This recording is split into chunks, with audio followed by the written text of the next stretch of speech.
My name is Jacob. I've always been a paranormal skeptic until I inherited an old house from a distant relative I never knew. It was a large Victorian structure that stood alone on the outskirts of a small town. I decided to spend a few days there to see if I should keep this house or sell it. The first night in the house, I couldn't sleep because of the strange noises coming from the basement. I wasn't too concerned, chalking it up to the old house and its subsidence. The next day, I decided to explore the basement, only to find empty rooms and dust. The next morning, a neighbor called me, Mr. Harper, who told me about the tragic history of the house. He said that many years ago a family lived here and disappeared under mysterious circumstances. People were talking about a curse, but I just smiled. I found an old diary in the house. It belonged to a woman named Mary who lived here over 100 years ago. Her records were full of fear and despair. She wrote about shadows that moved on their own and whispers she heard at night. That night, when I was about to fall asleep, I heard a whisper. They were words I couldn't make out, but they were coming from the corner of the room. I decided it was just my imagination and tried to sleep, but the whispering didn't stop. On the third night, I saw shadows moving down the hall. I got up and followed them, but when I reached the end of the corridor, there was no one there. Then I realized that something unusual was happening in the house. I started hearing voices. They were quiet, but expressive. These were conversations between family members that disappeared. They talked about some rituals and curses. My heart was beating faster, and I could feel something bad coming. I turned to Mary's journal again. She was describing a mysterious room in the basement that I had not been able to find before. She wrote that something very dangerous is stored there, which can awaken dark forces. With a lamp in hand, I went to the basement. After a thorough search, I discovered the hidden door that Mary wrote about. They were locked, but I managed to open them with an old key I found among the things. In the dark room, I found ancient objects and symbols painted on the walls. An altar stood in the center. My heart sank when I realized that this place was used for rituals. I felt something dark looking at me. That night I had nightmares. In my dream, I saw Mary trying to warn me about something important. She was pointing at the altar and whispering words I couldn't understand. When I woke up, I decided that I needed to learn more about these rituals. I began to search for information about the symbols I saw in the room. It turned out that these were signs of an ancient cult that performed rituals to summon dark forces. I realized that my relative knew more than he was letting on. The neighbor, Mr. Harper, came again and said he had seen a light in my house at night. He warned me that it was better to leave this place before it was too late, but I felt obliged to solve the mystery to the end. After another sleepless night, I saw shadows on the walls. They moved and assumed human forms. I realized that these were ghosts from the past trying to show me something. They pointed to the basement. I went down to the basement again and saw that the altar began to glow with a strange light. I realized that this house was cursed and that I was now a part of that story.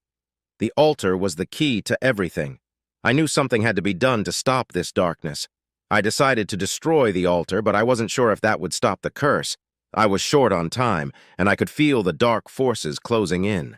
I found an ancient text that described a purification ritual. I decided to conduct it, although I was not sure of its success. It was the only chance to stop the dark forces that entered my house. During the ritual, I felt something invisible trying to stop me. The darkness around me grew thicker, and I almost lost consciousness. But I continued to read the words from the text, hoping for success. Suddenly, light began to break through the darkness. The altar began to crumble, and I could feel the dark forces weakening. I realized that the ritual was working and continued to the end. When the ritual was completed, the darkness disappeared, and with it all the ghosts. The house became quiet and peaceful again. I felt that the curse was lifted, and now I can live in peace. Although the house was quiet again, I couldn't shake the feeling that there were remnants of darkness. I began to notice little things, shadows flickering in the periphery of my vision and whispers that were barely discernible. The feeling of restlessness grew every day. One of the neighbors, Mrs. Henderson, told me a story about a little girl who disappeared many years ago. She was playing near my house, and no one saw her again.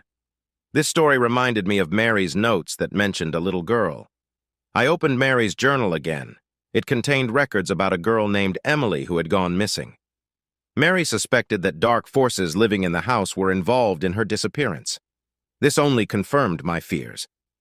I decided to explore the basement in more detail. Behind the altar, I found a hidden room. It was small and dark, and inside stood an old doll. A strange energy emanated from the doll, which made me step back.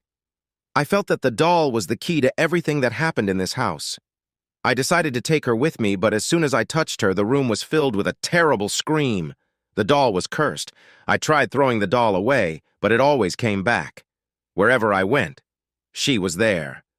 I could feel the dark forces rising again. The doll was their embodiment. I turned to Mr. Harper for help. He knew an old medicine man who could help lift the curse. We agreed to meet him the next day. The healer, an old man named Elias, examined the doll and said that it should be burned, but it would be dangerous. The doll is protected by dark forces that may try to interfere with us. Elias prepared everything necessary for the ritual of burning the doll. He warned me that something terrible could happen during the ritual and that we should be prepared for any consequences. We started the ritual at midnight. As soon as the flame touched the doll, the house shook. Ghostly figures appeared from the darkness, trying to stop us. We tried our best to complete the ritual, and finally the doll was burnt to ashes. When the doll burned, the house became calm. The dark forces disappeared, and we felt relief. But I knew it wasn't the end. The curse could return, and I had to be ready for it. It seemed that everything was over. Mr. Harper and I were greatly relieved. Elias said goodbye to us, leaving some charms to protect the house. I began to clean up the remains of the ritual and prepare for a new chapter in this house.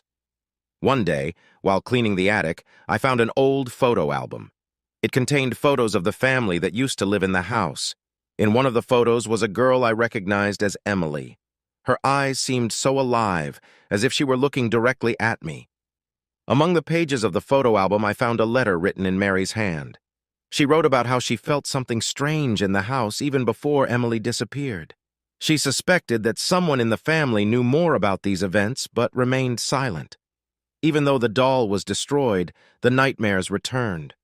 I saw Emily in my dreams. She was asking for help. Her eyes were full of fear. I understood that her spirit was restless. I decided to dig deeper. I found a secret hiding place under the floor in one of the rooms. There were records of the rituals that took place in the house and the mention of a dark priest who presided over it all. The records found described a dark priest named Jonathan who performed horrific rituals using children for his purposes. He was responsible for the disappearance of Emily and the other children. What I read scared me. I decided to try to summon Emily's spirit to help her find peace. It was risky, but I felt I had to do it. I again turned to Elias for help. Elias helped me prepare for the spirit summoning session. We gathered the necessary things and chose a night for the ritual. I was willing to risk everything to help Emily. At night, we started the session. I felt Emily's presence close to me. She appeared before us, and her appearance was full of grief. She spoke of the horrors she had to endure and of the dark priest who held her soul captive. Emily said that the priest's spirit was still here and that he wouldn't let her go. We had to find a way to banish him to free Emily and the other souls. Elias said it would be the hardest ritual we'd ever done. We gathered for the final ritual. The darkness surrounding the house seemed alive. We began to recite the spell, and suddenly the priest appeared before us in the form of a terrible ghost. He tried to stop us, but we continued to fight. Suddenly, I felt Emily take my hand. She gave me the strength to continue the ritual. Light began to fill the room, and the spirit of the priest dispersed into the air with a scream. Emily smiled and disappeared, finally at peace. After the ritual, the house became calm again. I felt that all the souls who were here had finally found peace. Elias said goodbye to me, saying that now I can live in peace. But I knew that this experience had changed me forever. I decided to leave the house and keep it as a memory of those who lived here. I told this story so others would know what happened here. The house became a museum, a place where people could learn about the dark history and how we fought the darkness. Several years have passed. The house has become a popular place for tourists. I started living a normal life again, although the memories of those events will stay with me forever. I knew I had done everything I could to help those who needed help. From time to time, visitors to the museum said that they felt something unusual. They saw shadows or heard whispers, but they were only remnants of what had once been here. I knew the darkness was gone, but the memory of it remained. One day a woman came to me and said she was a descendant of Mary. She wanted to know more about her great-grandmother and what happened in the house. I told her the whole story, and together we paid our respects to those who lived here. I found another letter in Mary's diary. She wrote about the hope that one day everything will end and souls will find peace. I realized that Mary also struggled with the darkness and wanted to protect her loved ones. The museum became a symbol of the struggle against darkness and revival. I saw how people came here to learn not to be afraid and to fight for their lives. The house became a place of hope and peace. One day, when the museum had already closed, I heard strange sounds coming from the basement. When I went down there, I found that some charms had been broken. I knew that someone was trying to awaken the dark forces again. I immediately contacted Elias. He advised me to restore the charms and perform a new cleansing ritual. We got back to work and I could feel the darkness trying to creep back into the house. Later that day, a strange man came to the museum. He claimed to be interested in the history of the house, but his behavior made me suspicious. I began to feel that he was involved in broken charms. I began to follow this stranger. He often went to the forest near the house and met other people. I understood that they were holding some kind of secret meeting. It reminded me of the dark cult that Mary wrote about. Once I dared to approach a stranger and ask him directly.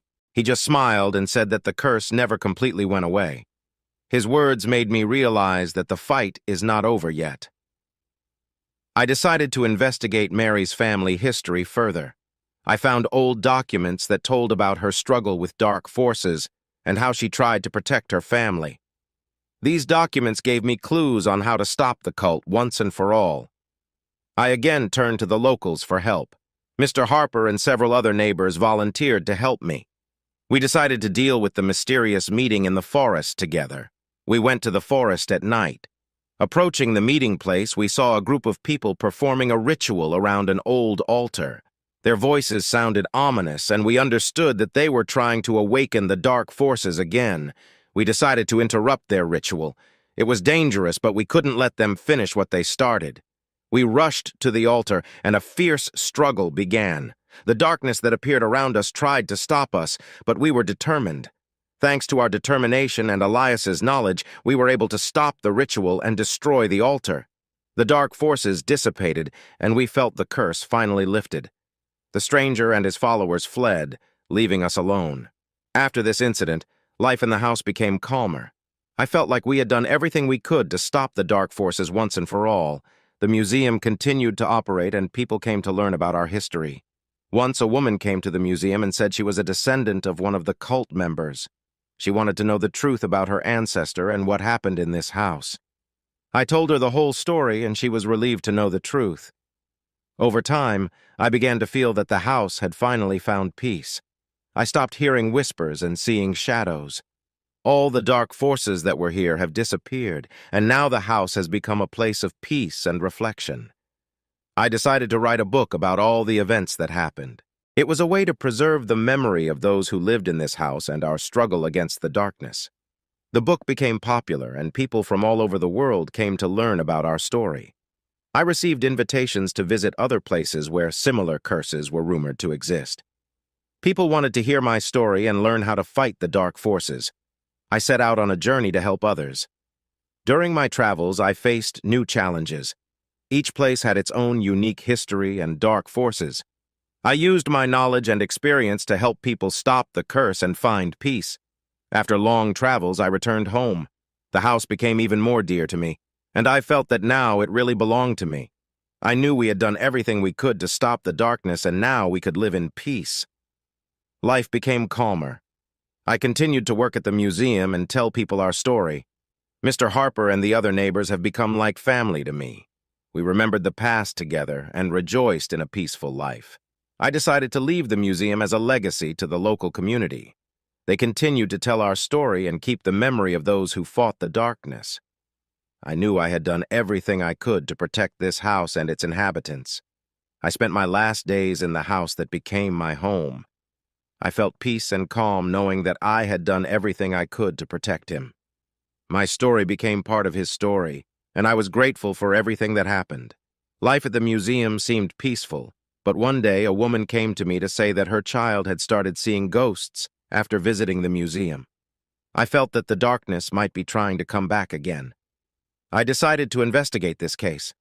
I met a child who said that she saw a little girl in a white dress who was crying and asking for help. This story reminded me of Emily, and I knew something was wrong. I turned again to Mary's old records and journal, found a reference to another child who disappeared around the same time as Emily. It was Mary's sister named Sarah who also went missing. I decided to explore the basement of the house again. This time I found another hidden room where spells were written to summon spirits. This place was used for rituals by the Dark Priest. I again turned to Elias for help. He said that the spirits could return if they did not find peace. We decided to do one more ritual to help Sarah find peace. We prepared for the purification ritual. At night, we gathered in the basement and began to recite spells. The darkness tried to stop us again, but we were ready for it. Sarah's spirit appeared in front of us, and I could feel her asking for help. Sarah told us her story. She too became a victim of the Dark Priest. We managed to free her spirit, and she found peace. The darkness that was in the house finally disappeared. After the ritual, the house became even calmer. I felt that all the souls that were here had finally found peace. I felt that my mission was complete, and now I could go on with my life. The house became a place where people could come and experience peace and tranquility. New residents moved in, and I felt they would bring new life to the place. I left the museum in their hands, knowing it would be in good hands. I often remembered all the events that happened in the house. They left an indelible mark on my soul. I knew I had done everything I could to help those in need, and now I could move on with my life. The museum became a place where people could learn about our struggle against darkness. They came here to find inspiration and strength to fight their fears. I was grateful that my experience helped others. One day, another hidden letter was found in the museum. It was written by a dark priest, and it said that he left another curse that could wake up in the future. I realized that our struggle is not over yet. I began to explore the house even more thoroughly, found old artifacts that could be related to the curse. They were hidden in different places, and each of them carried a particle of dark energy. Gradually, I collected all the artifacts and realized that they were the key to the curse. We decided to perform another ritual to destroy these artifacts and get rid of the dark energy forever. The ritual was the most difficult of all that we performed. The darkness tried to stop us, but we kept fighting. When the last artifact was destroyed, the house was filled with light, and we felt the dark energy disappear. After this ritual, the house became a place of absolute peace.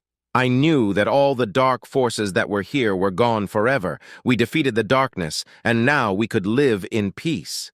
Life in the museum became calm and peaceful. People came here to learn about our struggles and find inspiration for their own battles. I was grateful that my experience helped others find peace. The local community supported the museum and helped preserve it. We worked together to preserve the memory of our history and pass it on to future generations. I knew this place would be in good hands. My last days in the house were full of memories of everything that happened here. I felt peace and calm, knowing that I had done everything I could to protect this house and its inhabitants. My story became part of his story. The house became a symbol of the fight against darkness and revival. People came here to find inspiration and strength to fight their fears. I was grateful that my experience helped others find peace and tranquility. I often thought of Mary and her struggle with the darkness. Her strength and dedication became an example for me. I was grateful to be able to help her and her family find peace. The museum continued to live its life. New pages were added to our history, and each of them was full of hope and courage. I knew that our place had become a symbol of struggle and victory over darkness. Life in the house became calmer. People came here to find inspiration and strength to fight their fears. I was grateful that my experience helped others find peace. I decided to leave the museum as a legacy to the local community. They continued to tell our story and keep the memory of those who fought the darkness. I knew I had done everything I could to protect this house and its inhabitants. In recent days, I found another document in an old safe. It was a letter from the Dark Priest himself, where he talked about his remorse and hope that the curse would be lifted. It was a sign that our work had meaning. I decided to perform one last ritual to finally complete our story. At night, we all gathered together, the locals, my friends and I, to thank all the souls who helped us in the fight. The ritual was very emotional. We lit candles and said prayers to let go of all souls and darkness. It felt as if the house had finally freed itself from its past. After the ritual, we all felt relief and peace. The museum continued to operate, but now it became a place not only of history, but also of hope and revival. People came here to find inspiration and strength for their own battles. I knew my time in this house was coming to an end. I left the museum in the care of the local community and decided to move to another city to start a new life. The house remained a symbol of victory over darkness, and I knew it would be in good hands. I left this place with peace of mind, knowing that I had done everything possible to protect the house and its inhabitants. My life had been full of adventure and struggle, but now I was ready to begin a new chapter free of darkness.